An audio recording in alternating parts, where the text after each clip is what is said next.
Ramiro Cardiel Blanco, les habla, y Osvaldo Di Trincio. ¿Cómo te va, Osvaldo? ¿Qué tal? ¿Qué tal, Ramiro? ¿Cómo andás? Bien, bien, dentro de todo bien. Sí, porque la situación esta semana en Brasil fue bastante complicada, según las noticias que hay acá en la Argentina. Y el domingo pasado se votó en la Cámara de Diputados la apertura del juicio político a Dilma. Fue aprobada por 367 votos a 137 votos que eran contrarios a que se le abriera el juicio político a Dilma. De cualquier manera, es simplemente el reflejo de una votación. No quiere decir que expresivo margen de diferencia no convalida la cuestión central, que es que no hay motivos jurídicos para el juicio político. Eso es una cosa que todo el mundo en el mundo jurídico lo ve. Sí, nosotros cuando nos tocó hablar del tema del impeachment a Dilma, habíamos hecho la misma reserva. Lo que pasa es que en ese momento aparentemente no había esta diferencia que se dio en esta elección, en esta votación, mejor dicho, de las cámaras de diputados. Es verdad, Osvaldo, cuando nosotros habíamos hablado sobre el tema en el mes de febrero, el 26 de febrero, tampoco teníamos la denuncia concreta, teníamos cuáles iban a ser las denuncias. Hay varios procesos de impeachment que entraron por mesa de entradas en la Cámara de Diputados. Este es uno de ellos, este es el que realizó Reales Jr., que es un jurista, hijo de un gran jurista Reales Jr., y Elio Bicudo, que fue paradójicamente uno de los fundadores del Partido de los Trabajadores, y otra profesora de la Facultad de Derecho acá de la Universidad de San Pablo, Yanaína. Que, bueno, que justamente por estas dos cosas, ¿no? Por las famosas pedaladas fiscales y por haber dado una operación de crédito suplementario que estaría prohibida por la ley de responsabilidad fiscal. De todas maneras, Ramiro, en su momento habíamos hablado que era solamente un diferimiento de una obligación. En realidad no había ningún ocultamiento ni defraude al fisco, me daba la impresión. Recordando un poco lo que decíamos la vez pasada y precisando un poquito más lo que decíamos la vez pasada, esto de las pedaladas fiscales que se llaman acá, que podemos decir una bicicleta financiera, para que se entienda, el gobierno debía hacer la remesa de dinero a los bancos para que los bancos pagasen los planes sociales, principalmente el de la vivienda y el plan de alimentación, algo así como la asignación universal por hijo, Uh-huh. casi se llama Bolsa Familia, y lo hace en el ejercicio posterior, que es un retraso en el pagamento, es una morosidad en el pagamento. Y la denuncia dice que esto constituye una operación de crédito que estaría prohibida por la ley de responsabilidad fiscal. Y aquí tenemos la cuestión de una cuestión de inadimplencia temporaria, de un atraso, de una morosidad, más que de una inadimplencia. En el caso de morosidad no se puede deducir que hay una operación de crédito. Claro, ¿no? Sí, inclusive parecería que fuera como un diferimiento de un periodo al otro, ni siquiera es que hay un ocultamiento, como un enjuague de fondos. No, lo has dicho, Parecería, ¿eh? lo has dicho perfectamente. Inclusive el presidente Obama un poco lo tomaba en solfa, pero él decía, pero si yo hice lo mismo, ¿te acordás que hace 2 años atrás el Congreso republicano no le aprobaba las cuentas y él no No, el podía año gastar? pasado no le aprobaba las cuentas, en el 2015, que no le Exacto. aprobaba las cuentas y lo tuvo sin presupuesto funcionando como 6 meses, 7. Por otro lado, esto es una práctica común. 16 gobernadores han hecho lo mismo y es una práctica bastante permitida y nunca hubo problemas. Pero de cualquier manera es difícil encontrar que haya una operación de crédito. Y además, esta operación de crédito tiene que configurar propiedad administrativa, que habíamos dicho que requiere dolo. Un jurista Gándara, Ives Gándara, que bueno, jurista que es de la oposición al gobierno del Partido de los Dilma. Trabajadores, él cuestionaba y decía que podría existir la posibilidad de admitir la culpa, pero no cualquier culpa. Pero nunca el dolo. No, el dolo sí, pero sí, dice, no hay que probar el dolo. Con una gran culpa se podría también admitir que se haga configurado esta improbidad administrativa. Pero acá no encontramos ni siquiera culpa, porque esto ocurrió en un momento de crisis mundial, que ni Sí, siquiera podemos decir que fue una actitud culposa. Hizo eso para poder cerrar los balances. Ese es uno de sí. los casos. Y el otro de los casos es que gastó un poco más de lo que debía y para eso lo hizo a través de decretos. y después le pidió autorización al Congreso, el Congreso se la dio. Entonces ellos dicen que como la autorización es posterior a la emisión supuestamente habría sido gastar en violación a lo que dice la ley de presupuesto. Pero la ley de Aunque presupuesto, después el Congreso haya aprobado este gasto extraordinario, claro, porque de ya lo alguna aprobó, manera. pero ya lo había hecho, ¿se entiende? Entonces que Sí, supuestamente sí, está bien, no. O sea, si acá tuviéramos la misma regla, el gobierno actual y muchos de los anteriores estarían bastante comprometidos. bueno, acá tampoco está esa misma regla, porque la ley de presupuesto es anual. Entonces, si se da dentro del año, ya está saneado. Claro. La ley de presupuesto es simplemente una previsión de gastos y de recaudaciones. Es simplemente eso. Entonces, pienso que en el año voy a recaudar tanto y por lo tanto voy a gastar tanto. Por eso que es anual y tiene varias posibilidades de saneamiento. Una de estas es la autorización del Congreso, que se dio efectivamente antes de que cierre el balance. O sea que tampoco, es porque es anual. Sí, sí, sí, sí, no, sí, O sea, el no hay presupuesto, al presupuesto. igual que en la Argentina y en Estados Unidos, el ejemplo que tomamos de Obama, el presupuesto es anual, se vota al principio del ejercicio y después, bueno, se va acomodando algunas cosas cuando van cambiando. Bueno, y además, acá ellos están colocando la violación al artículo 36 de la ley de responsabilidad fiscal para decir que se descumplió la ley de presupuesto. Opa, espera. Una cosa es la ley de responsabilidad fiscal, otra cosa es la ley de presupuesto. Es lo Sí, mismo que me digan, usted va preso por robo y le aplicamos el artículo 44 de merodeo del Código de Faltas. ¿Se entiende, sí, sí. Osvaldo? Sí, sí, no, clarísimo, Le clarísimo. quieren aplicar el artículo de una ley para configurar el delito de otra ley. O sea, De todas maneras, todavía faltaría que la Cámara de Senadores vote en el mismo sentido. bueno, ahora ahora se inicia el proceso del juicio político, porque el juicio político se hace en la Cámara de Senadores. En la Cámara de Diputados hasta ahora es simplemente una cuestión de admisibilidad. Ahora el próximo paso es la admisibilidad por la Cámara de Senadores, por mayoría simple, que ahí admite si acepta lo que hizo la Cámara de Diputados o no, y después, si lo acepta, ahí comienza el juicio político específicamente, que está presidido por el presidente de la Suprema Corte de Justicia. Ahí empieza el juicio político. Esto es simplemente el primer paso.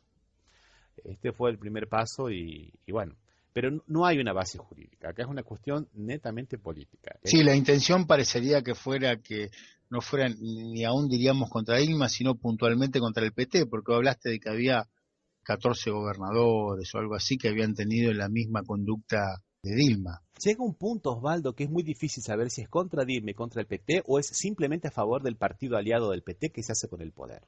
A mí esto me huele a un golpe palaciego impresionante. Es muy difícil entender que el vicepresidente se alíe al presidente de la Cámara de Diputados y hagan un proceso de esta magnitud, donde no hay base jurídica para destituir a la presidenta y dejarlo al vice como presidente.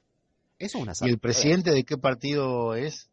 El El vicepresidente del vice, PMDB, el PMDB. ¿Y el presidente de la Cámara de Diputados? del PMDB, Del PMDB. que por acaso es la bancada mayoritaria dentro del Congreso. Y que tenemos que hablar por ahí que el PMDB fue como como un partido medianamente parecería creado por el último golpe que sufrió, o sea, por el gobierno militar, mejor dicho, que tuvo Viene de la época del Brasil. gobierno militar. Y después es un partido fisiológico que siempre está con el poder.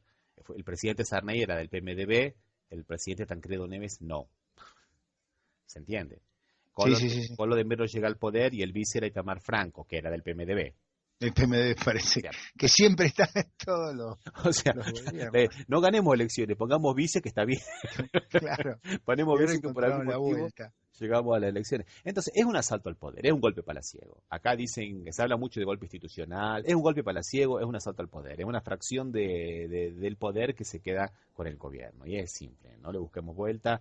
Y Sí, es un antecedente peligroso para todos los países, aparte. bueno, ya pasó. Que se pueda desvirtuar la soberanía popular a través de de la intervención del Poder Judicial y de algunos adalides del Poder Judicial. Ya pasó en Honduras, ya pasó en Paraguay, del cual habíamos hablado la vez pasada, ¿te acuerdas? Que Sí, sí, sí. durante las El juicio horas y político. horas y horas que duró las acusaciones a Lugo, no se lo acusó de nada. Y bueno, el domingo se pudo ver, el mundo entero vio que los diputados votaban por Dios, por la familia, por la tía, por la hija, por el cumpleaños del amigo y por todo, menos porque había improbidad administrativa.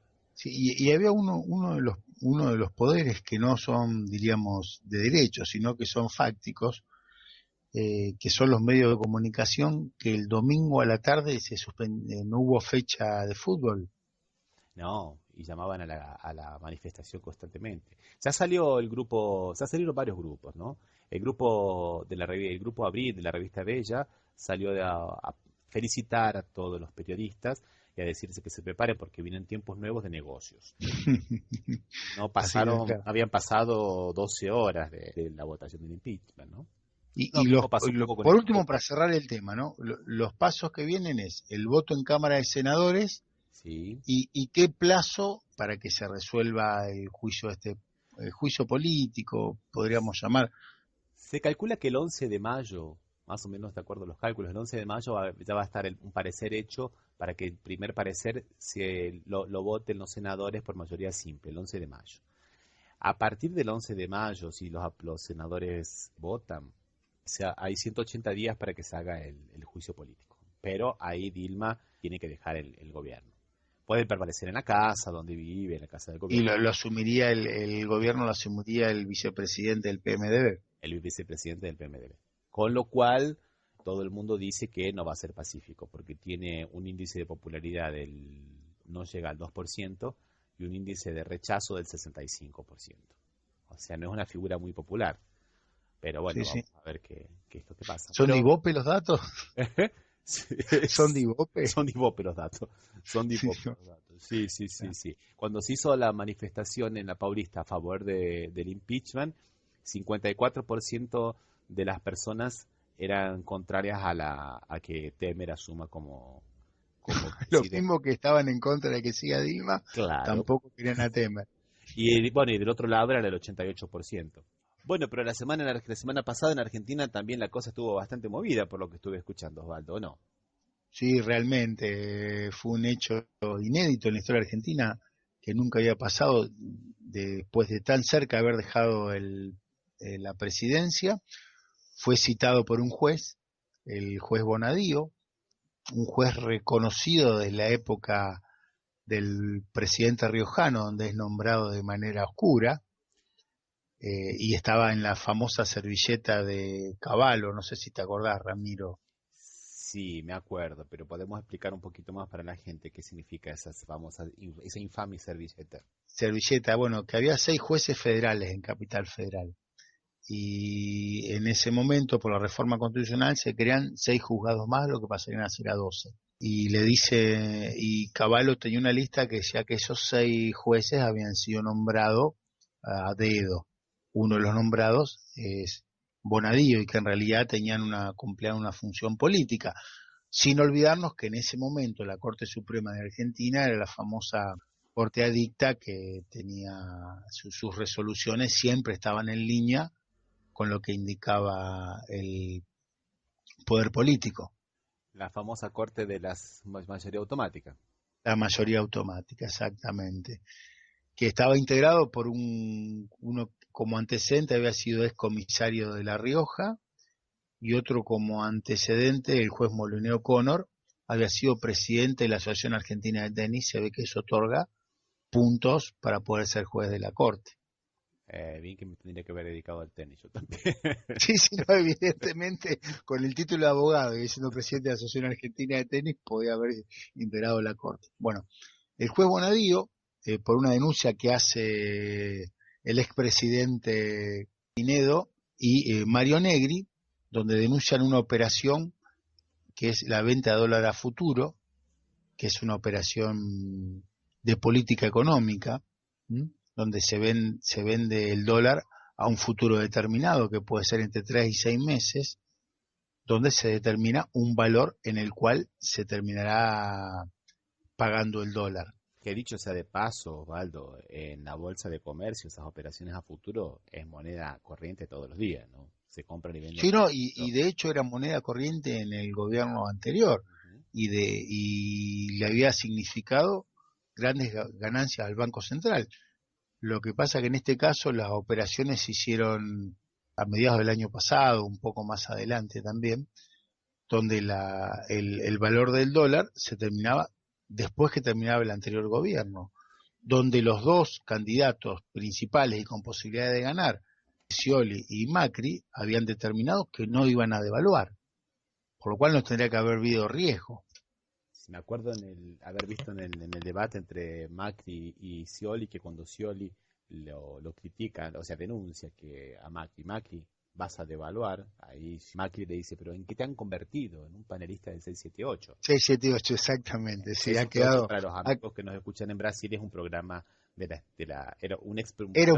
era un programa de la TV estatal donde se apoyaban todos los puntos de vista del gobierno, así, pero de una forma evidente y a cara limpia. Nosotros somos la posición del gobierno, con lo cual hacía un contrapunto con el supuesto periodismo independiente, que de independiente ellos demostraban que no tenían mucho. Es para que no. No, de hecho tenían participación, o sea, eran totalmente favorables al sector opositor, diríamos, ¿no? En este caso representado por Macri y algunos de sus aliados.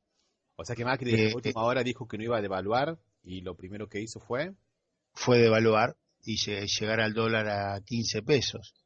Cuando la operación establecía en realidad que el dólar se iba a vender a 10 y monedas, 10.40, 10.30, cuando estaba a 9 en el momento en que se vende, en que se hace esta operación a futuro. Y el juez entiende que hay una serie de responsables y que hay un perjudicado, que es el Estado Nacional, sin establecer indudablemente que aparte de haber un perjudicado, discutible o no, porque es una cuestión de política económica, como ahora establecer tasas del 15%, del 20%, como hace el gobierno actual, indudablemente sería una pérdida mayor que la que establecería el dólar a futuro. Una cosa que me parece que es interesante recordar, Osvaldo, que no solo la Corte Suprema de Justicia de Argentina, sino la mayoría de los tribunales, salvo algunos tribunales que quieren hacer jurisprudencia propia, tienen reconocida jurisprudencia en el sentido de que estas cuestiones son cuestiones políticas no judiciables. ¿No es así, Osvaldo?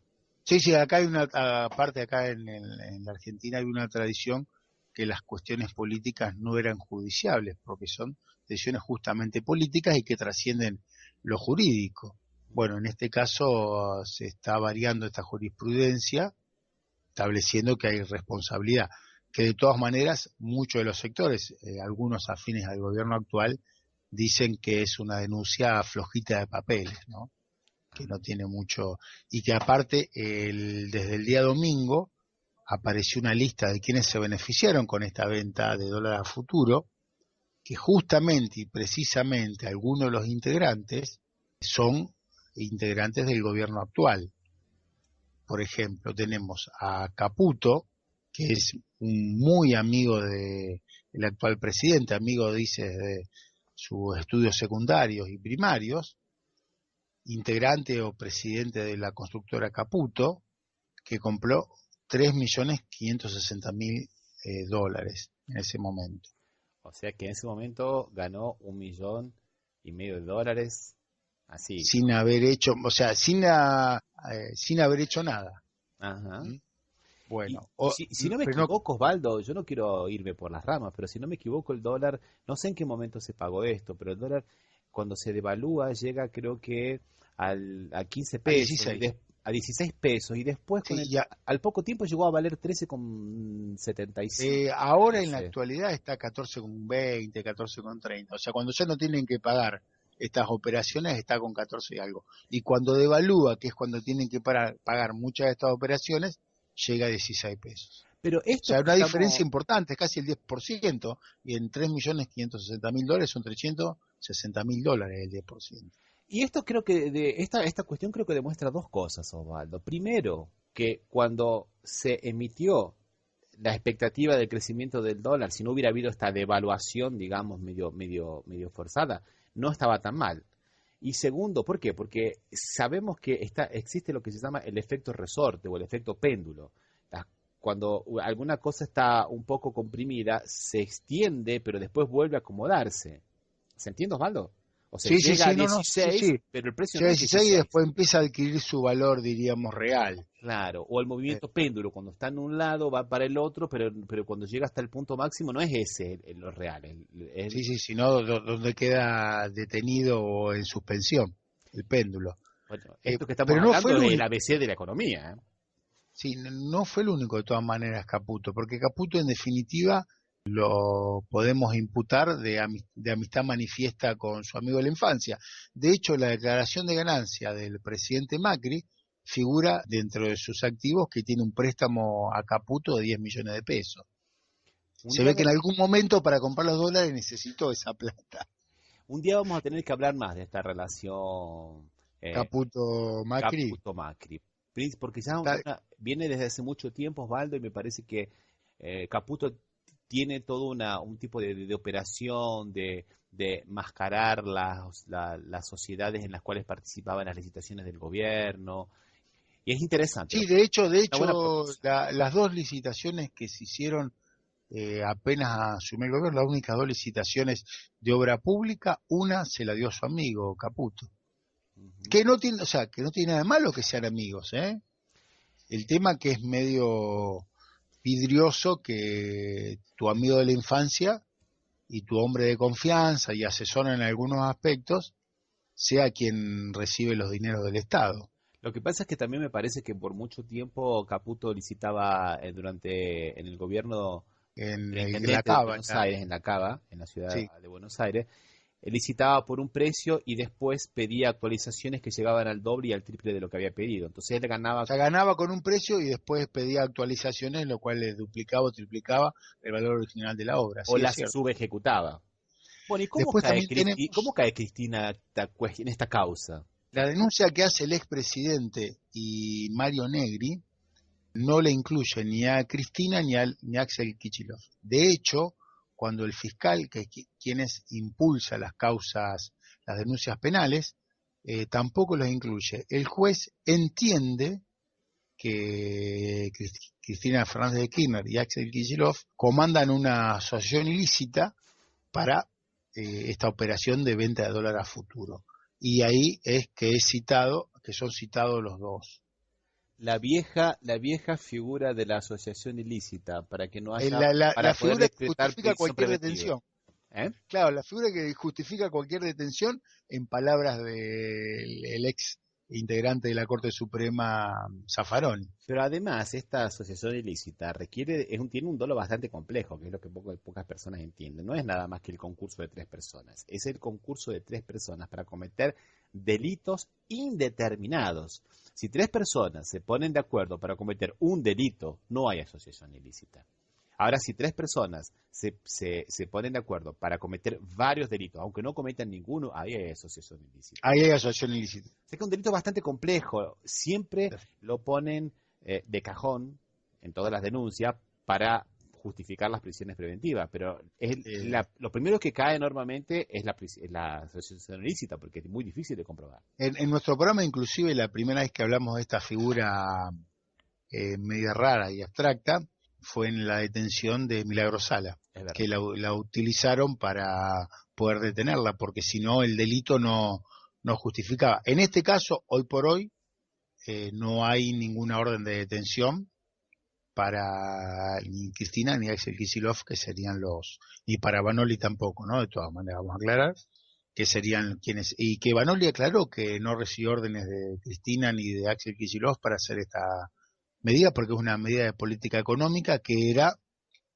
articulada por el Banco Central, del cual era el presidente. Y acá esto un poco podemos verlo con el efecto de Lula, ¿no? Que el tiro le sale por la culata, porque le brinda, digamos, la posibilidad a Cristina Kirchner que haga un acto ante 350.000 personas, ¿no? Sí, o sea, el espectro de personas presentes va de los 25.000 que estableció la Policía Federal hasta los 350.000 que estableció parte de la prensa.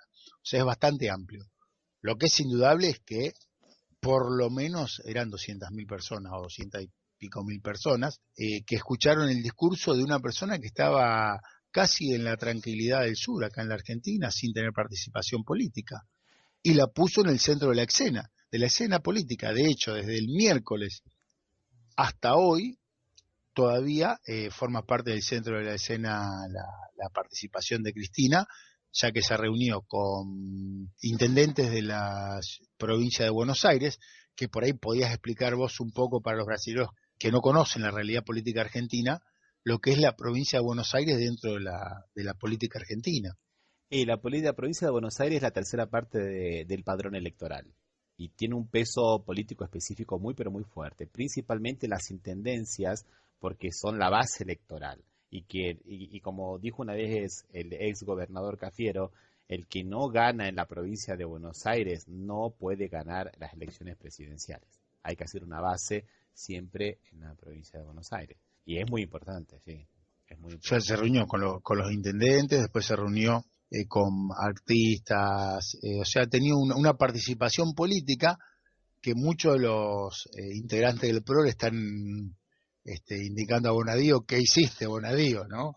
Sí. No, si estaba tranquila en el sur, ¿para qué la trajiste al centro de la escena? Y el discurso de Cristina Kirchner inclusive se reprodujo por cadena nacional, ¿o no? Sí, sí, todos los medios de comunicación lo transmitieron en directo, con algunas, o sea, con algunos medios que si bien lo transmitieron, tuvieron una visión distinta, ¿no? No, Un medio, por ejemplo, que tiene dos consonantes como nombre, no tuvo la misma visión sobre el discurso. no, claro, pero tuvieron que transmitirlo. Sí, sí, no, indudablemente tuvieron que transmitirlo, Lo sí, mismo sí. que pasó con el efecto Lula aquí cuando Moro lo llama a la declaración indagatoria forzadamente, que después, Hasta en la Argentina fue cadena nacional, ¿eh? hasta en la Argentina fue Lula cadena nacional. Claro, Sí, sí, sí. después pobre, algunos canales como la pobre Red Globo, ¿no? La transmisión tuvo que tomar de la televisión de los trabajadores la imagen, ¿no? Esa es una cosa que va a quedar Pero tuvo que interesante. transmitir, o sea, diríamos lo mismo que hizo TN acá en la Argentina, la tuvo que terminar transmitiendo.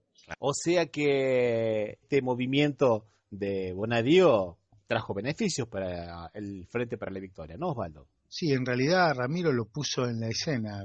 Tranquilamente Cristina estaba en su descanso en el sur, y después de esta citación de Bonadío le permitió un montón de reuniones y de movimientos que realmente no pensaban que podía pasar. Se reunió con senadores, con diputados Y con artistas también, ¿no, Osvaldo? con artistas también. Sí, sí, en una fundación que es nueva, se llama la Fundación Patria, donde aparentemente sería la cabeza de playa de su desembarco político.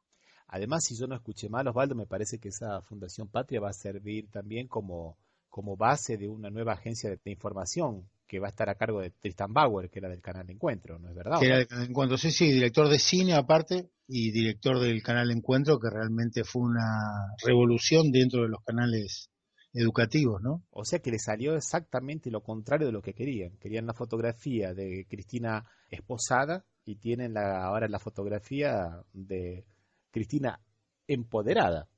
Sí, empoderada y con más de 200.000 personas esperando que ella hablara, ¿no? Un, Realmente una cosa que no sé si puede lograr el presidente actual. un poco es lo que pasó acá también como habíamos visto en los programas anteriores, con la declaración forzada a Lula da Silva. El Partido de los Trabajadores estaba bastante decaído y a partir de este momento comenzó una reacción no solo del Partido de los Trabajadores, como también de muchas fuerzas progresistas acá de Brasil, que comenzaron a manifestarse, a salir a la calle, inclusive a hacer, como habíamos dicho hace momentos, ¿no? Algunas manifestaciones casi tan concurridas como como que hacían los movimientos contrarios al gobierno de Dilma.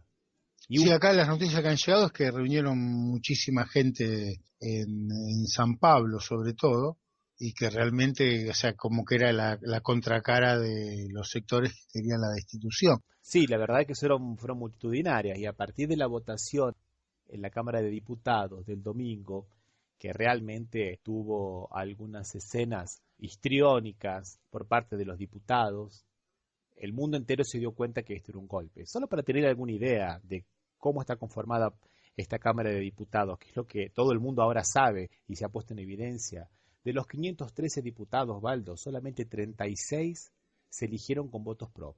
El resto solo entraron a la Cámara por coeficiente electoral. Sí, que tienen como un sistema DON. Es el sistema DON. Entonces, 36 consiguieron ser diputados por haber conseguido el coeficiente. Y el resto por el resto. 60% de esos diputados tienen investigaciones por delitos que van desde asesinatos, pasando por fraude, peculado y abuso de poder electoral. 7 de los diputados que votaron a favor del impeachment, Osvaldo, a la semana perdieron los cargos o tuvieron los bienes embargados por la justicia penal. A la semana de haber votado ya tuvieron. Sí.